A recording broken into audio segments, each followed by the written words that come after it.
Saudi Arabia is kind of reminding me of Celebrity Big Brother. Yeah, it's like a love triangle. Kath Ebbs is clearly the United States. Just think about Jojo Siwa right now. And Chris Hughes is China, this new potent potential interest where a deep relationship was formed so quickly. But apparently, it's platonic. It's almost the same exact relationship, aside from the fact that the United States is the only reason why Saudi Arabia can defend their oil fields. But that all said, Saudi Arabia is getting the best out of both China and the US. America and Saudi Arabia have had a long relationship for almost 100 years. It was America's Standard Oil that discovered all of that resource in Saudi Arabia and set up the infrastructure there. The Saudis were very shrewd, and over the decades they took control of all the oil infrastructure in that country, and they brought the world to its knees twice in the 70s. And in 1974, the United States set up the petrodollar agreement with Saudi Arabia, where the vast majority of all oil would be priced and sold in US dollars, and that deal holds true to this day.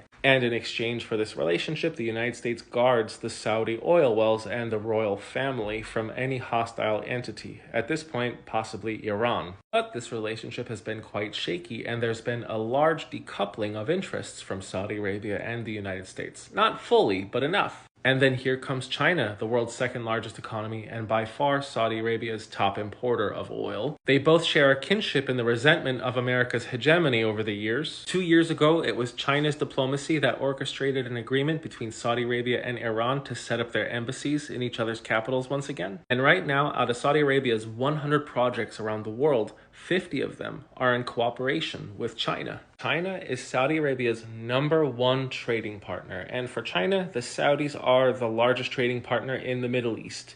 They import and export cumulatively about $100 billion annually. But the clincher that China has over the United States when it comes to Saudi Arabia for now is that they are willing to show the Saudis nuclear power in time. So the strong relationship that Saudi Arabia has with China and the US allows this country to express a lot of leverage over both of them. Now, I'm not saying that JoJo is doing that to Chris or Kath. In my opinion, she absolutely could. Now, recently, what America's been doing because of the strong relationship with the Saudis and the Chinese has been quite the charm offensive. Right now, it looks like the Saudis are going to buy $142 billion worth of weapons from the United States. But it looks like the total deal will encompass about $600 billion of Saudi investment. And the Saudi prince himself said, "We will work in the coming months on the second phase to complete deals and raise this to $1 trillion. It's just words right now, but who knows? I'm optimistic. But one huge concession that this administration has made towards the Saudis and most of the Middle East is that Israel has been left out of this picture. The official quote is, "While Trump has a close relationship with Israel in his first term, his transactional approach is leading him to negotiate with Iran,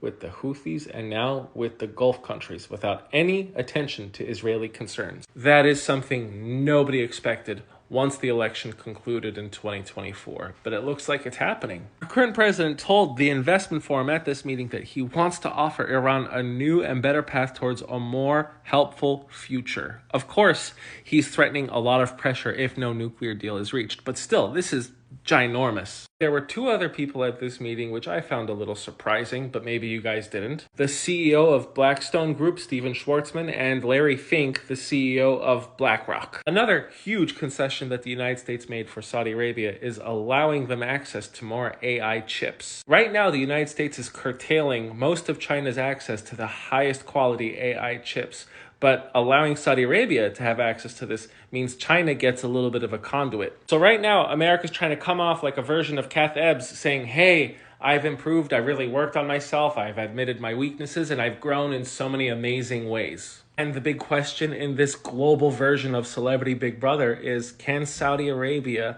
pursue a healthy relationship with both parties without either one feeling like they're on the losing side? Either way, I think Saudi Arabia is going to come out on top, and they're going to have the most diversified economy in the Middle East. I am the Geo Husar, and let me know what you think of this comparison. Thanks for watching.